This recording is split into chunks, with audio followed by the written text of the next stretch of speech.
Hala, bukas na pala pasahan nito. So ano na balita ng revision ng thesis natin, Samantha, ha? Babe, ano ba?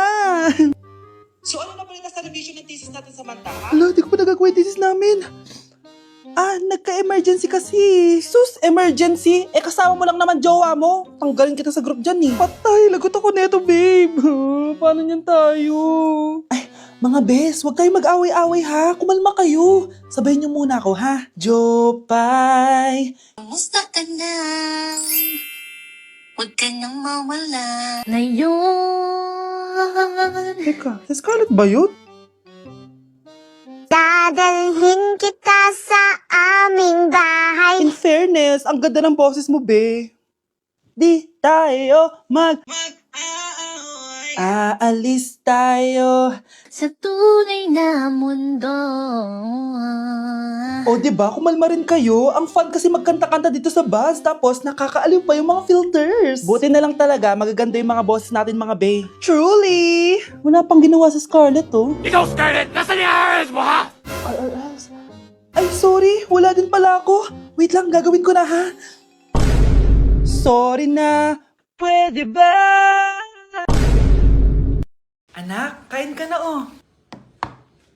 Darating yung mga kaibigan ko, ah. Wag na wag mo ako ipapahiya. Sige, anak. Andyan na sila. Oo, tapos nagkita kami ng ex ko, di ba? Kayo pala yung mga kaibigan ni Scarlett. Gutom ba kayo? May pagkain dito, ah. Ang pangit pala ng mama ni Scarlett, no? Isa lang yung mata. Huy, grabe ka naman. Naya na ba? Di ba sabi ko sa'yo, wag mo ako ipapahiya? Kainis. Umalis ka nga dito. Huwag kita makita. Sorry, anak. Tara na nga, labas na nga lang tayo. May panira dito, eh. Tara. Anak, sandali. Anak, Scarlett, graduation mo pala bukas? O tapos? Si nanay ba yung aakit sa stage? Ay, hindi! Si tita na lang isasama ko. Papahiya mo lang ako eh. Buti pa si tita, kompleto yung mata. O sige, proud ako sa'yo anak ha. Kainis, bakit kasi isa lang yung mata mo? Balang araw anak, malalaman mo rin kung bakit. Diyan ka na nga, marami pa akong gagawin. Ano bang ginagawa natin sa hospital, tita? Sumama ka na lang, Scarlett. May kailangan ka malaman. Scarlett? Ikaw yung anak ni Susan, right? Oo, Doc. Ako nga si Scarlett. Ba't kilala mo ko? Oh, yes. I remember. Ikaw yung batang na-aksidente dati, yung nabulag yung kaliwang mata. Buti na lang dinonate ng nanay mo yung kaliwang mata niya para sa'yo. Kaya pala isa lang yung mata ni nanay. Alam mo, sobrang mahal ka ng nanay mo. Huwag mo siyang papabayaan, ha? Nay! Nandito yung kaklase ko! Hello po, tita! Aba! Si Samantha ba to? Tumaba ka, iha! Ano nangyari sa'yo? Ikaw nga lalo kang pumangit. Di naman ako nagreklamo, di ba?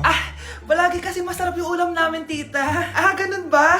O siya, kumain na tayo dito, iha. A few moments later. Babe, ano ba? Kumakain ako. Ikaw naman next. Iha, wala ka pa rin jowa hanggang ngayon? Wala ba nagkakagusto sa'yo? Ay, required na pala magka-jowa. Ikaw nga iniwan ng asawa, di ba? Study first mo kasi ako. Sus, narinig ko na yan, iha. Anay, ano pong luto to? Tinola yan, anak. Di ba ang sarap? Ako pa ba? Ay, tinola pala to, tita. Akala ko kasi sinigang. Ang asim eh. Walang yatong batang to ganun ba? Baka kasi di ka pa nakatikim ng masarap na tinola. Kain muna tayo. Ay, masarap po talaga magluto yung nanay ko. Kapag nagluto yun, lasang tinola talaga. Aba! Sinasabihan mo ba ako hindi marunong magluto? Sinabihan mo nga akong mataba? Kumalma kayo!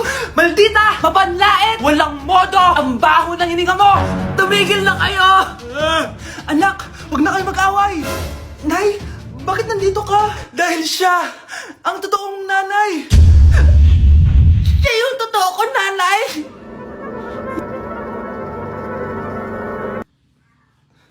Mga anak, nandito na ako!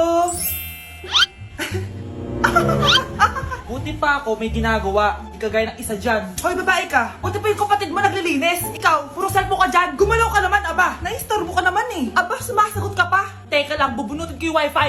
Nay, wag! O bakit? Kausap mo lang naman yung boyfriend mong pangit. Hindi pangit boyfriend ko Pangit kaya. Mas pogi pa ako dun eh. Anong sabi mo? Bawiin mo yan. Pangit boyfriend mo. Ganun? Halika dito. Nay! Punyeta kayo? Mag-aaway pa kayo Eto kasi si Kyle na eh. Teka lang, sasabihin ko sa boyfriend mo na ang tamad-tamad mo. Nay, sa'yo na to. Manahimik ka na. Wow, anak, saan mo galing to? Doon yan na isa nilalaro ko, yung cooking burger. Magluluto ka lang ng burger tapos kikita ka na. Pwede ba ako dyan? Kahit sino, pwede maglaro nito. Kaya download mo na, Nay, para kumita ka na ng malaki. Ito na nga, oh, dami ko na nabentang burger. Kaya ikaw, i-download mo na. Link on my bio. Ano pang hinihintay mo dyan? Nay, anong ulam? Ano nang ginagawa ni nanay?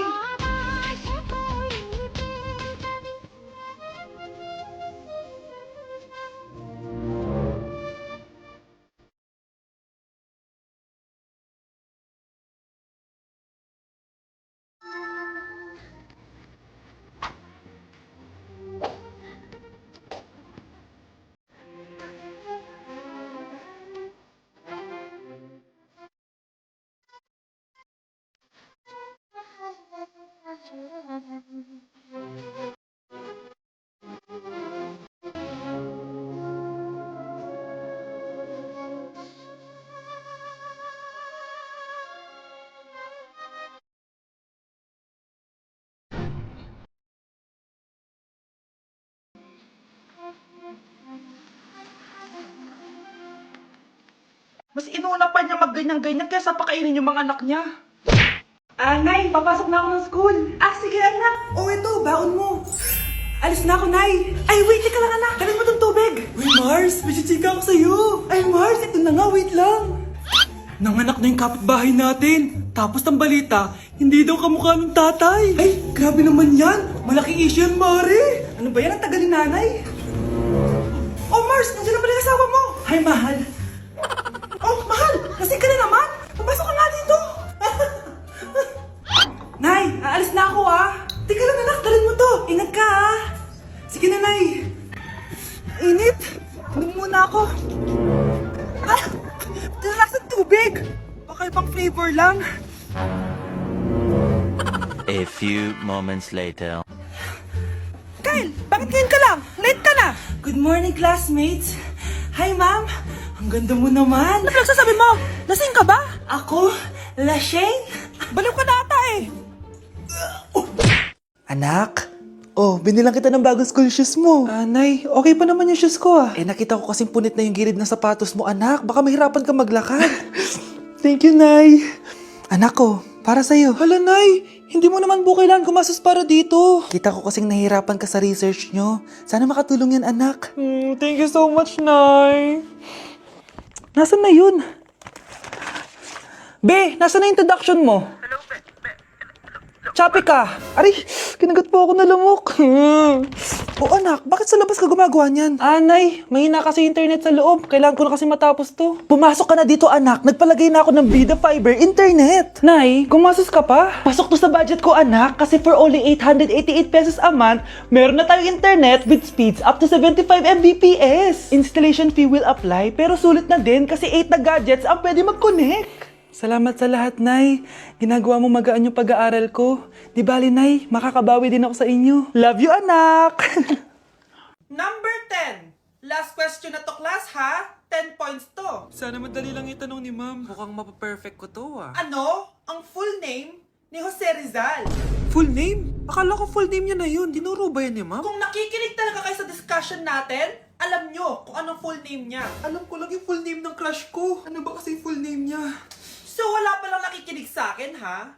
Sige, perfect sa exam ang makakasagot sa akin. Ma'am, alam ko po. Okay, Cheska, ang full name ni Jose Rizal ay Jose Protasio Rizal Mercado y Alonso Rialonda. Very good! Perfect ka na, ha? Yes, thank you, ma'am. Ma'am, bakit pa ba namin kailangan pag-aralan yung full name ni Rizal? Itatanong ba yun sa amin kapag mag-a-apply na kaming trabaho? Oo nga, ma'am. Parang di naman kailangan pag-aralan yan. Perfect na sana ako, Pinag-aaralan natin siya kasi marami siyang nagawa at naiambag sa bayan natin. Kayong dalawa, ano naiambag nyo? Di ba puro lang kayo reklamo at pabigat sa bahay? Sabi ko nga po, ma'am. Kaya hindi umuunlad ang Pilipinas dahil kinukurakot nyo. Mahiya naman kayo! Don't stop shaming them. Deserve nila yan. Mainit ang mata sa atin ng mga tao. Kaya siguraduhin nyo na magmumukha tayo malinis, ha? Dad! Alam na nilang lahat! Nadidepress na ako! Binabash nila ako sa social media. Tapos kanina sa school, binubuli nila ako. Nasisira image ko. Ayusin mo to, Dad! Gumagawa na ako ng paraan, anak. Pero sa ngayon, Kailangan ko muna kayo palipad sa Amerika para safe kayo. Okay, Dad. I'm calm. Bigyan mo ako ng 10 million pang shopping ko doon, ha? May mga mag-iimbestiga dito. Kaya lahat ng mga luxury cars namin, itago nyo muna. Hindi nila pwede makita yung mga yun. Base sa report na binigay sa akin, may ghost project daw kayo. Totoo ba yun? Wow! It's a yes or no question! Bakit di ka makasagot? Your Honor, kakausapin ko po muna yung lawyer ko. Ang kakapal nyo. Halata naman sa mga kilos nyo na guilty kayo. Kamusta na kaya sila Mom and Dad? Sana okay lang sila. Nawala sa garahe ang 10 sa 12 luxury cars. Pati mga sasakyan tumakas na. Hindi kami papayag na hindi kayo mananagot. Hindi kami mananahimik sa issue na to.